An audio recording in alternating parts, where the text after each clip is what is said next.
cher Bob, je pensais qu'on n'allait pas avoir le temps, mais on a à peu près 2 minutes pour que vous nous donniez quelques éléments sur le second bouquin que vous avez repéré. 2 minutes sans transition aucune avec ce qui vient de précéder. La biographie, c'est pas une biographie, c'est un dialogue entre l'auteur et le musicien. Christian Vander, à vie, à mort et après. C'était une de ses devises, paraît-il. Et donc Christophe Rossi a publié ce bouquin qui est un dialogue, un long entretien avec Christian Vander aux éditions Naïve, collection Jazzland. Et on découvre donc Christian Vander, ce batteur, pianiste, chanteur aussi, leader du groupe Magma, qui a sévi dans les années 70 et qui a fait un carton et qui perdure encore. Hein.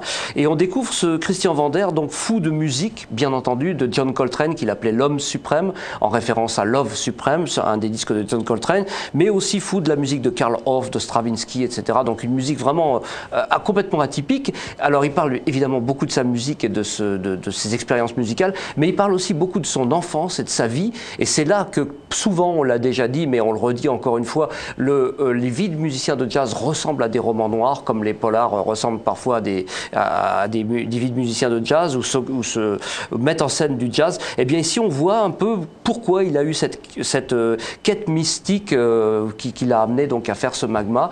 Il était né une mère-fille, comme on disait, une fille-mère à l'époque, qui a eu donc Christian à l'âge de 16 ans, qu'il a confié à son oncle et à sa tante.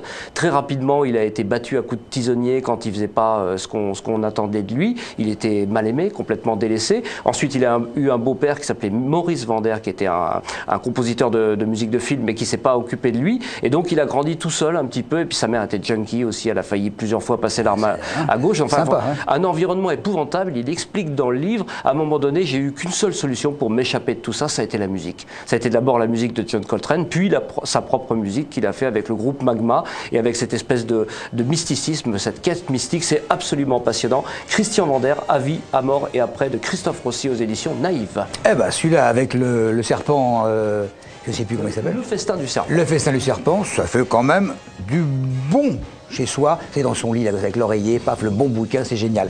Allez, encore plein d'éléments, plein d'actualités demain, parce qu'on aura encore plein de choses à vous dire. Salut à tous.